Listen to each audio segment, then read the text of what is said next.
राम राम स्मराधी. 100 वर्षाचं आयुष्य आहे. नामदेवा 100 वर्षात 100 कोटी अभंग कसं शक्य आहे? आणि नुसतं आयुष्यच नाही, उंची माणसाची किंमत चालली. कृतयुगात 28 फुटाची माणसं होती, त्रेतायुगात 14 फुटाची, द्वापर युगात 7 फुटाची. आता प्रत्येकाने मोजायचं आपण 3.5 फूट आहेत. तू म्हणा महाराज मी 5 फूट 8 इंच आहे, ती उंची नको सांगू, हाताने मोज. कबीर महाराजांचं प्रमाण आहे, आउट हात का मानव देह अल्लाह ने तुझे दिया, खाया पिया सुख से सोया, नाहक जमाना खोया. आउट हात म्हणजे 3.5 हाताचा नरदेह आहे. नामदेव कसं शक्य आहे? नामदेव म्हणतात देवा तुला माहित नाही माझा स्वभाव, जर माझ्याच्याने तुझे 100 कोटी अभंग पूर्ण झाले नाही, मी माझी जीभ कापणार आणि तुम्हा पुढे ठेवणार. नाम म्हणे जरी न होता संपूर्ण, नाम म्हणे जरी न होता संपूर्ण,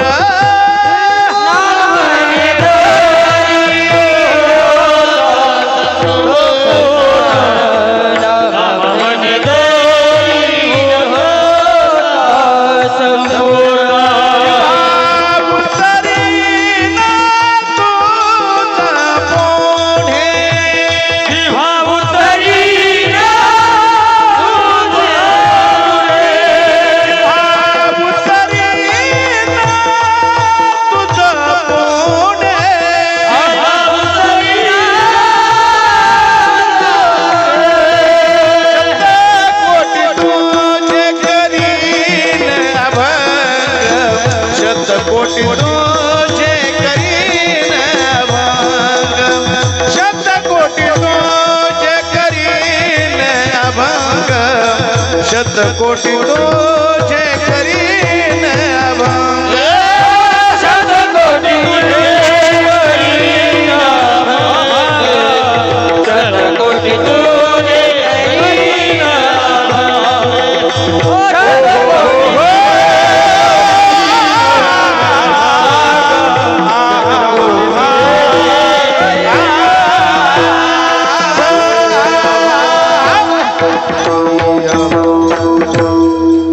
पुढे चालले. आणि आता थोड्या वेळाने 15 ऑगस्ट सुरू होईल. दुग्ध शंकर योग यावेळेस. एकतर गोकुळाष्टमी 15 ऑगस्ट आणि त्यातल्या त्यात माझ्या ज्ञानोबरायांचा समाधी म्हणजे जन्मोत्सवाचा 750वा जन्मोत्सव उद्या. काय योग या. म्हणून आळंदीमध्ये 11 किलो सोन्याचा कळस बसवायचा मानस संस्थानने ठेवला होता. अशी वारकऱ्यांनी दानशूर लोकांनी देणग्या दिल्या. 11चे 21 किलो सोन्याचा कळस उद्या बसणार आहे माऊलीच्या कळसात. तुकोरामच्या 350 वर्ष तुकोबारांना झालेत. काय योग आहे योग आहे सगळ्या गोष्टींचा. आणि हा सगळा योग टिकवण्यासाठी ना जेवढे साधू संत महत्वाचे आहेत तेवढे ते बॉर्डरवरचे जवान सुद्धा महत्वाचे आहेत. उद्या हे स्वातंत्र्य मिळालं म्हणजे ते सहजाच टिकून ठेवणं बी गरजेचं आहे. तुम्ही वाघा बॉर्डरला गेल्यात कधी जा, तिथे गेल्यावर लुकडा तरी माणूस असला त्याला लढावं वाटतं. मायनस टेम्परेचर मध्ये ड्युटी करतात बिचारे काही काही जम्मू काश्मीर लोक. तिकडे जाऊन बघा तुम्ही, ते पाहिलं तिथलं. ते परेडच्या आधी हे वातावरण निर्मितीसाठी सगळे गीत तिथे लावले जातात. सबसे पहले तू है, तेरे बाद और एक नाम है, तू मेरा आवाज था, तू ही मेरा अंजाम है, अंजाम है. हम जिएंगे और मरेंगे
आणि प्रत्येकाने या सगळ्या गोष्टी आठवणीत ठेवल्या पाहिजे. आपलं जीवन नुसतं बायकां पोरण संसारण जमीन घेण्यात नाही का नका घालू. देशाचं धर्माचं समाजाचं आपण देणं लागतो, यासाठी सुद्धा काही तन मन धन या गोष्टी खर्च झाल्या पाहिजे. आणि काही दिवस असे आहेत की ते दिवस मनवून जीवावर आला तरी मनवले पाहिजे. त्यातला उद्याचा दिवस आहे. विठ्ठल विठ्ठल विठ्ठल नामदेव महाराज धमकी देतात देवाला, जेव्हा जीभ कापणार मी. देव घाबरलं. देवाने सरस्वती मातेला प्रार्थना केली, जा त्यांच्या जिभेवर जाऊन बसा, पटापटा अभंग लिहा. पुन्हा लक्षात आलं दोघांनी प्रयत्न केले, पूर्ण होणार नाही. सरस्वती माता बी किती करून करून करणार आहे. शेवटी देवाने प्रयत्न केले. नामदेव म्हणजे का त्यातली बरीच अभंग पांडुरंगाची आहेत, पण खाली सही नामदेव महाराजांची. पुन्हा विचार केला, आपण दोघांनी तिघांनी प्रयत्न केले तरी 100 कोटी होणार. मग नामदेव महाराजांच्या कुटुंबात जेवढी लोक होती सगळ्यांना बुद्धी दिली आणि सगळ्यांनी लेखण्या उचलल्या. त्यांच्या कुटुंबात एकूण 14 लोक होते. कोणते कोणते ऐकायचे तुम्हाला? राजा कोणाची दोघी सात सुना, नामा नामा जाना बापले, नामा नामा जाना बापले.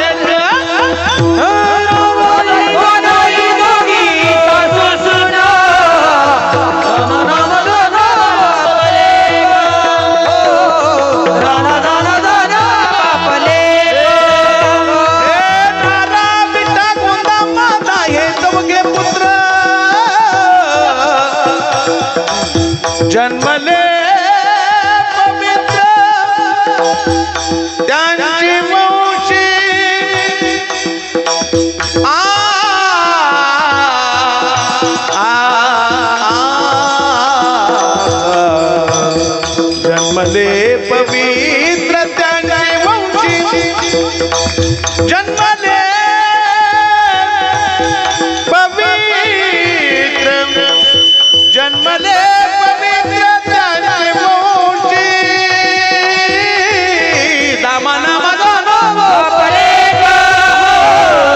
जन्मले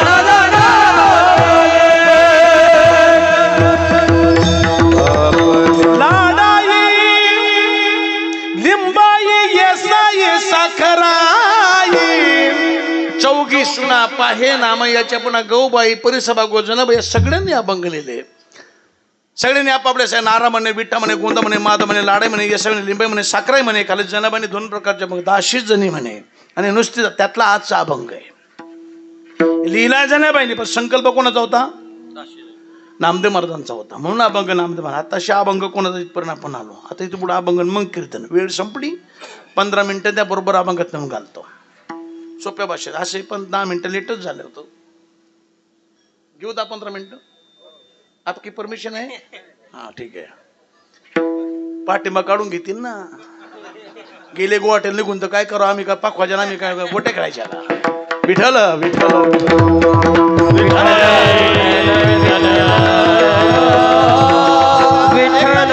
सोप्या भाषेत सांगतो, सगळ्यांना कळेल अशा भाषेत. आज जनाबाई उठल्या सुद्धा देव आहे, देव असं तर काही घडलं नसेल.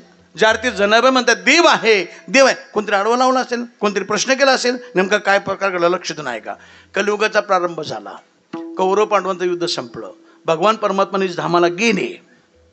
पण ही भक्तीची जी परंपरा होती पुढे तशी चालत आली. पूर्वी कीर्तन प्रवचन गाथा पारायण ज्ञानेश्वरी पारायण भागवत कथा ही परंपराच नव्हती. पूर्वी कोणी योगा करायचं, कोणी यज्ञ करायचं, कोणी तपश्चर्या करायचं, आणि त्याच्या माध्यमातून देवाची प्राप्ती समाजाला होत असायची. आता ही सगळी जी साधनं आहेत ही लॉंग रूटची आहेत. आयुष्य शॉर्टकट झालं कलियुग लागल्यामुळे. पूर्वी 1,00,000 वर्षाचं आयुष्य होतं ना, आता 100 वर्षाचं आयुष्य आहे. योगाला तर ज्ञानेश्वर ज्ञानोबा नकोच म्हणतात. योगाची आहे वाटा जे निघाले का शुभटा तया दुःखाची वाटा भागाला रिजेक्ट करून टाकलं साधन. तपश्चर्या पूर्वी खात होती लोक तसली, राहत होती तसली. आता प्रत्येक माणसाचं आरोग्य धोक्यात आहे. आपण केमिकल युक्त खातोय सगळं. कोणाचे पाठ दुखतात, एवढा वेळ बसलेत ना, बरेच लोकांना असं वाटतं कधी कीर्तन सुटेल आणि कधी उभं राहू. गुडघे दुखतात, काहींचं कंबर दुखतंय. त्यामुळे बसवण्यावर कधी रागवत नाही. लोकांनी काही लांब पाय करून बसलं तरी मी बसू देतो, कारण मला बसता येत नाही स्वतःला, तर दुसऱ्याला कशाला नाव ठेवायचं आपण? शरीर आज साथ देऊ शकत नाही. आमच्या संतांच्या लक्षात आलं हे तपश्चर्या करून कलियुगात देवाची प्राप्ती करू शकत नाही. ते साधन संतांनी रिजेक्ट करून टाकलं. योगा रिजेक्ट करून. आता यज्ञ छोटे मोठे यज्ञ आपण करू शकतो, नवचंडी, सरसचंडी, लक्षचंडी, पण देवाच्या प्राप्तीचा यज्ञ महाराज काय अवघड आहे. गावरान गायच्या गावरान तुपाची हत्तीच्या सोंडेसारखी धार यज्ञकुंड प्रज्वलित केल्यापासून त्या यज्ञकुंडातून भगवान परमात्मा प्रगट होईपर्यंत दार सतत सुरू पाहिजे. शक्य आहे का? एक तर तेवढ्या गाया नाहीत, आज तेवढं तूप निघणार नाही. निघलं जरी टाकायची हिंमत होणार, टाकलं जरी त्या बाबाचा काय भरोसा, कधी निघल ते सगळं तूप. समजा म्हणाल 2-4 बॅरला आणा, कुठून आणायच्या? म्हणून आमच्या संतांनी ते साधन, महाराज सगळी साधनं तुम्ही रिजेक्ट केली, आता देव नाही भेटणार आम्हाला कलियुगात. ते म्हणजे एवढ्या अवघडात जाण्याचं कारण आहे. कलियुगात सोपं, तुम्ही कीर्तन करा. कीर्तन कसं असतं? कीर्तन म्हणजे कीर्तनाचे 4 प्रकार आहेत. कोणते कोणते? लीला कीर्तन, रूप कीर्तन, गुण कीर्तन आणि नामसंकीर्तन. महाराज आम्ही कोणतं कीर्तन करायचं? म्हणजे नामसंकीर्तन करा. कसं करतात आम्हाला माहित नाही, आम्ही शिकवतो. असाच मंडप दिला मोठा,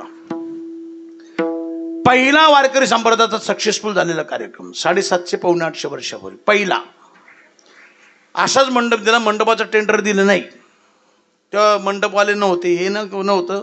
सगळी संत मंडपाच्या कामाला जमले. रोहिदास महाराज, सेन महाराज, नरहरी महाराज, चोखा महाराज, नामदेव महाराज, ज्ञानेश्वर महाराज, निवृत्तीनाथ महाराज, जेवढी समकालीन संत होते. माझे चिमुकले मुक्ताई काथ्या भिजवायचे, सोपान काका काथ्यावर फेकायचे, गोरोबा काका आणि कबीर महाराज हे वयोवृद्ध संत होते. दोघे मंडपात बसून नेतृत्व करत होते. जनाबाई दामाजी शिट्टींच्या घेऊन सगळ्यांच्या भाकरीची व्यवस्था करायची. तिसऱ्या दिवशी मंडप पूर्णत्वाला गेला. काकांनी आवाज दिला, माऊली खूप सुंदर झाला मंडप, या खाली. सगळे खाली आलेत, पाणी प्यालेत. काका आज सुरुवात होय, आजच सुरुवात करायची. टाळकरी सांगितलेत, पखवाजे 2 सांगितलेत, लाईट नव्हती तेव्हा 2 टेंबेवले सांगितलेत. गावात दौंडी दिली गेली. ज्यांना कोणाला कीर्तन कसं केलं जातं ऐकायचं असेल, बघायचं असेल, यांनी ठीक 8 वाजता वाळवंटात उपस्थित राहो म्हणून दौंडी दिली गेली. अथांग समाजाला पहिलाच कार्यक्रम वारकरी संप्रदायाचा सक्सेस. तिथून पुढे ही परंपरा जोमाने सुरू झाली. कारण काही एखाद्या कार्यक्रमात प्रपमोद चांगला भेटला तर तो कार्यक्रम वाढत जातो. हा वेल तेव्हापासून वाढत गेला, खूप समाज आला. आता कीर्तन कोणी करा हा प्रश्न उभा राहिला. सगळ्यांनी गोरोबा काकांकडे पाहिलं, वयोवृद्ध असल्यामुळे. काकांनी खाली मान घातली. काकांपेक्षा अजून एक संत मोठे होते, ते म्हणजे संत कबीर महाराज. कबीर महाराज मुसलमान होते, पण आजही आम्ही ज्ञानोबा तुकोबांना इतकीच किंमत कबीर महाराजांना देतो. सगळी मुसलमान सारखी नाहीत. हिंदुस्थानात राहणारी जेवढी मुस्लिम बांधवी तेवढी माझी भाऊबंद आहेत. मात्र त्यांनी हिंदुस्थानी म्हणून राहिले पाहिजे. ते जर इथं राहत असतील, इथं खात असतील, तिकडचं खात डोंगरला तर मारू. आजही 16 कीर्तनकार महाराष्ट्रामध्ये मुसलमानाचे आहेत. आम्ही स्वीकारतो ना त्यांना. आमच्या धर्माचा प्रचार करत आमचेच आहेत ते. आणि बरेच मुसलमान महाराष्ट्रातले, भारतातले हाणून मानून मुसलमान केलेली आहेत. ते ओरिजिनल नाहीत, हिंदूच आहेत ती. बरेच मुसलमान आजही सप्ताला वर्गणी देतात. बरेच मुसलमान आजही पंक्ती घालतात. पंढरपूरच्या वाटेला संताजी महाराज जगनाडी तेली समाजाचे संत झाले. त्यांच्या रथाला 12 वर्ष एक निजामबाई पानसरे नावाचा मुसलमान होता, येवलेवाडीचा कोंडव्यातला, त्याने बैल दिला होता. ते मी साक्षीला त्या गोष्टीला. सगळी मुसलमान सारखे नाहीत. हे 4-5 कुत्री जर सोडली, ती हैदराबादची 2, संभाजीनगरचा 1, मालेगावचा 1, बायखड्याचा 1 आणि भिवंडीचा 1. ही 4-5 कुत्री जर सोडली तर बाकीची आटोक्यात आणण्यासारखी आहेत. आणि यांना आटोक्यात आणायला वेळ लागत नाही. फक्त आपली जी खुर्च्यांसाठी सत्तेसाठी लाचार झालेली मंडळी ती सुधारली पाहिजे. पण बोलायचं कोणी? बोललं का मग पुन्हा हे असलं युट्यूबवर व्हायरल होतं, मग ते आम्हाला दमबाजी होते. पण मी पाटलाची अवलाद आहे, दमबाजीला भीत नाही. होईल जिथं उजळल तिथं उजळल, मग आर नाही तर पार. सत्याला काय. पण काही गोष्टी अशा आहेत की या स्टेटला मर्यादा आहे थोड्याशा बोलण्यात. तरी पण आता काय माहिती का, मदरसामध्ये किंवा मस्जिदमध्ये त्यांची लोक त्यांच्या लोकांना शिक्षण देऊ शकतात. चर्चमध्ये ख्रिश्चन त्यांच्या लोकांना शिक्षण देऊ. मग आमच्या हिंदू लोकांना आम्ही कुठं सांगायचं? राजकीय ते ठिकाणी त्यांचं ते चढाओढ चालते. मग कीर्तनाच्या माध्यमातून समाज जागृती व्हावी या हेतूने आम्ही बोलण्याचा प्रयत्न करतो. काही लोक त्याचा गैरसमज करतात, गैरअर्थ करतात, तो भाग नंतर द्या, सोडून द्या विषय. पण कबीर महाराज, आजही आम्ही कबीर महाराजांना, ज्ञानोबा तुकोबांना इतकीच किंमत देतो. कबीर महाराजांकडे सगळ्या संतांनी पाहिलं. कबीर महाराजांनी नजर सांगितलं, नामदेवा आजचा बेटा तुम्ही बांधा. ठीक आहे बाबा, हरकत नाही. माऊली तुमचा आवाज जरा चांगला, तुम्ही चाली म्हणाल, थांबा. ठीक आहे बाबा. जनाबाई पहाटे काकड आरतीला रात्री शेजारी दोन्ही उपस्थित तुम्ही राहताय. कोणाला का गाता येते, कोणाला हे नेतृत्व तुम्ही सांभाळा. ठीक आहे बाबा, सुंदर नियोजन झालं. तरणा बांड गोरा गोमटा, नामदेव मला फेटा बांधून उभे राहिले. अभंग झाला, चाल झाली, विवेचनाला सुरुवात झाली. आणि पांडुरंग करू प्रथम माऊलीने अशी सुंदर चाल गायल्या. विचार करा, सामान्य गायक आहेत. याने जर अशी एखादी सुंदर चाल गायली, आपल्या अंतकरणातल्या कल्या मोकळ्या होतात. जर सामान्य गायकाच्या आवाजात ही पावर आहे. महाविष्णूचा अवतार ज्ञानेश्वर माऊली गात होता, हा साधा असेल? त्या आवाजाने अक्षरशः नामदेव महाराज मोहित झाले. नामदेव महाराज डोलले. नामदेव महाराज डोलतायत हे वादकांच्या लक्षात आलं. वादक हर्षेतून पकवायचं. वादकांच्याकडे टाळकऱ्यांचं लक्ष गेलं. टाळकरी हात दाखवू टाळ अख्खा पंढरपुरात कीर्तनाचा निनाद पसरला. देवळात आवाज शिरला. माझ्या सावळ्या सुकुमार भगवान पंढरीशी पांडुरंग परमात्म्याच्या लक्षात आलं. कानावर आवाज आला. मोहित झालं. ते विटेच्या खाली उतरलं. वाळवंटाच्या दिशेने देवचं. एक तर बाहेर अंधार, त्यातल्या तेव्हा ब्लॅक अँड व्हाईट मॅ देव. आता देव म्हणजे मग त्या गर्दीत आता ज्ञाना दिसेल मग नामा दिसेल. आता कसला ज्ञान आणि कसला नामा. एवढा मोठा समाज, 2 टेंबे, पुसटचे चेहरे दिसायचे. चाल लागली देव जागर. कारण की एवढी पवित्र भक्ती. तर म्हणजे कोणी कीर्तन होती. एक गुरु एक शिष्य परंपरा होती. असला फेटा, असलं उपरणं, असले टाळकरी, असले गायक, असले वादे. पहिलंच कीर्तन 750 पावणे 800 वर्षापूर्वी भारावून गेला देव. मध्यावर आला आणि अचानक माझ्या ज्ञानेश्वर माऊलीने सुंदर चाल गायली. त्या चालीने भगवान परमात्मा इतका मोहित झाला, इतका नाचला. वराती पाहिलं का तुम्ही? वरातींपेक्षा तो जास्त नाचला. मी सांगतो तसली वरात तुम्ही कोणीच पाहिली नाही. सर सांगा महाराज. आम्ही एका वरातीला गेलो. वरातीला थांबलो. लग्नाला गेलो. वरातीला थांबलो. पोरं इतकी दारू पिली कपडे काढून नाचली. पाहिली का कपडे काढलेली वरात? होईल का? अजून नाही होणार. आमच्या देवाला इतकी चढली होती. पिलेला नव्हता देव. अध्यात्माची नशा चढली. इतकी चढली. इतका नाचला देव. अक्षरशः देवाचे कपडे करून कोणतरी करून महाराजांना दाखवलं. महाराज उद्या को कैसा नाच रहा है. नाचता नाचता देवाचा गळा पितांबर. नाचता नाचता देवाचा गळा पितांबर. सावध होई देवाचे मोरे कबीर. सावध होई देवाचे मोरे कबीर.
पितंबर गळून गेला. कबीर महाराज गेले. का रे कुठला आहे तू? पंढरपुरातला आहे बाबा.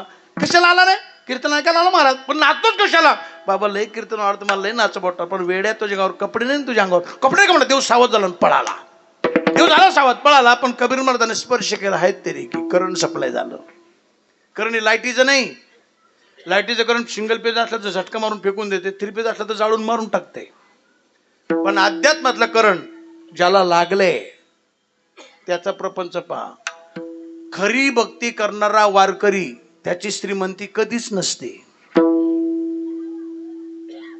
प्रपंच उद्ध्वस्त होतो आणि परमार्थ फलद्रूप होतो. करण ज्याला लागतं अध्यात्मातलं ते. असंच करण कबीर महाराजांना. कबीर महाराज डोलायला लागले. आता कबीर महाराज सर्वसामान्य होतं का? अख्खा मंडप शिष्यांचा होता. अख्खा मंडप उभारायला वृंदावनासारखी अवस्था झाली. आपण वृंदावन घेतो एक बार जाक्या ना वैसा मरना नाही. वृंदावन प्रेम शिकायचं आहे. ज्याला वैराग्य शिकायचं आहे महाराष्ट्रात या. प्रेम शिकायचं आहे वृंदावन. आजही चांगले कथाकार असले. ताला स्वर काय भजन आहेत तिथली. राधा नाचे कृष्ण नाचे नाचे गोपी जन मन मेरा बन गयो सखी रे पावन वृंदावन. मन मेरा बन गयो सखी रे पावन वृंदावन. मन मेरा बन गयो सखी रे पावन वृंदावन. मन मेरा बन गयो सखी रे पावन वृंदावन.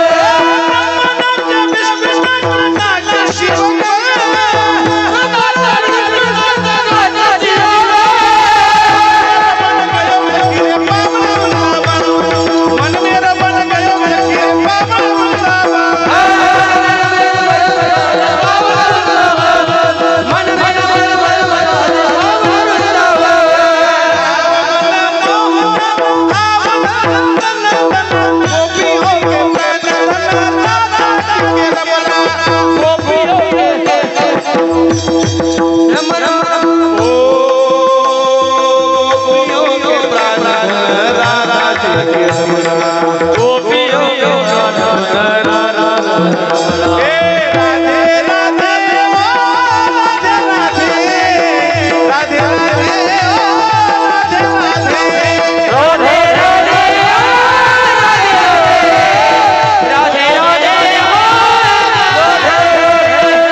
भजनापुरते तेवढे. आणि आता आज संच जमला चांगला, वाजवणारे चांगले आहेत, शिष्टी मला चांगले आहे, त्याला राग नाही आला माझा. गाणारे चांगले आहेत, त्यामुळे तुम्ही टवटवीत दिसताय. दुसराच दिवस आहे ना आज. पण ऊस गोळा सदबुंद्यापासून खाऊ नये, थोडं थोडं खावं, नाहीतर भजनं रात्रभर बोलतील. नाश्ता नाश्ता नाश्ता 11:30 वाजले त्यांचं. 8ला सुरू झालं, 11:30 कीर्तन संपलं, सगळे आपापल्या घर. आता ज्यांनी देव नाचताना पाहिला ते लोक गप्प बसतील का? समजा आता इथे देव आला, येणार तर नाहीच, पण आला समजा, देव नाचला, तुम्ही लोक गप्प बसणार? कोणी मामाला फोन कर, कोणी मावशीला कर, कोणी मेवणीला कर, कोणी साडूला कर, कोणी हायकला टाक, कोणी फेसबुकला, कोणी व्हॉट्सअपला, कोणी ट्विटरला, कोणी इंस्टाला, कोणी तिला फोन कर, कोणी त्याला फोन कर. आम्ही देव पाहिला. कसं काय? ते म्हणे आम्ही कीर्तन ऐकायला करतो. मग साक्षात देव आला. हे दगडाचा ते कुठे येतो का काही? आम्ही लांबून नाही पाहिला, प्रत्यक्षात देवाबरोबर नाचलो आम्ही. खरंच ती म्हणजे इच्छा आहे का? ज्या ती पहिल्याच दिवशी देवाला कीर्तन आवडलं, देव कीर्तन देऊन नाचला, उद्यापासून रोज कीर्तनात देव येणार. तुम्ही उद्यापासून कीर्तनात. दुसऱ्या दिवशी असला समाज आला. कशासाठी? देव पण इतका समाज आला. नजरपूर वारकरी संप्रदायाच्या नियमाप्रमाणे कीर्तनकार चेंज झाले. नामदेव महाराज तिकडे गेले, ज्ञानेश्वर माऊली इकडे आलेत, अभंग झाला, चाल झाली, विवेचन. आणि कालच्या कीर्तनावर माऊलीने पर्याय दिला. कालचे कीर्तनकार हरिभक्तीपरायण परमादरणे परमश्रद्धे माझे परमस्नेही संत शिरोमणी संत नामदेव महाराज यांच्या कालच्या कीर्तनामध्ये अखिल कोटी ब्रह्मांड नायक विश्वाचा जनिता जिने विश्व निर्मिले महर्षी देवा संस्थापिले 21 स्वर्गाती धरले सत्ता मात्र आपला असा तर विश्वात्मा स्वतः भगवान परमात्मा कीर्तन देऊन नाचला. मंडळीत तुम्हाला लोकांना फार विशेष वाटलं तर आमच्या दृष्टीने नाही. त्याचं कारण असं आहे, त्या देवाच्या अंगातला प्रत्येक रक्ताचा बुंद माझ्या नामदेव महाराजांनी भरवलेल्या अन्नाच्या घासापासून निर्माण झाला. त्याची परतफेड म्हणून कदाचित देव नाचला असे. बाकीच्यांना बरं वाटलं, पण जी कधीच कीर्तनाला येत नव्हती त्यांनी आक्षेप घेतला. ते म्हणजे खऱ्या अर्थाने लोक बिघडवली संतांनी. अंधश्रद्धेला लोकांना बळी पाडण्याचं काम ही वारकरी संप्रदायातले लोक. दगडाचा तो कुठं नाचत कुठे येत असतो, खात असतो का? कालच्या सुद्धा कीर्तनात आपण पाहिजे होतो, नेमका देवच आला का अंधारात कोणी आला आणि त्याला लोकांनी देव समजाव का? हे आपल्या बुद्धीला नाही पटत. 2-4 माळकरी माणसं म्हणे असलं काही बोलू नका, तुमच्या तोंडात किडे पडतील. ते म्हणजे आमच्या तोंडात किडे पडू देत, नाही तर साप पडू दे, आम्हाला माहित आहे दगडाचा देव आहे, येऊ शकत नाही, खाऊ शकत नाही, नाचत. खोट आहे, हा खोट आहे. आता आपल्याला वेळ नाही, खूप फिरण्यासारखं, पण आपल्याला नंतर हा प्रसंग आपण हाताळू. शॉर्टकट अभंगात घुसतो आपण. समोर जनाबाई होत्या. जनाबाई या 4-5 लोकांचं असं मत, कारण की जनाबाईला मान होता मोठा, दरबारातल्या होत्या ना पांडुरंगाच्या. या 4-5 लोकांचं असं मत आहे का देवच नाही, देव येतच नाही, देव खातर. जनाबाई म्हणजे अरे बाबा होय जनाबाई. कशामुळे? जनाबाई आम्ही लहानपणापासून समाजात वावरतोय. कोणत्या गावात किती लोकसंख्या, कोणतं गाव कोणत्या पक्षाचं, किती मतदार, कोणत्या पक्षाचं, कोणाला तिकीट भेटेल, कोणाचं कॉल जाईल, कोणतं कॅन्डिडेट, कोण सत्ता स्थापन, ही सगळी टॅली आमच्या. जर तुमचा देव राहिला असता, कुठं किती बोकस मतदान झालं, एका रूम मधून किती मतदान झालं,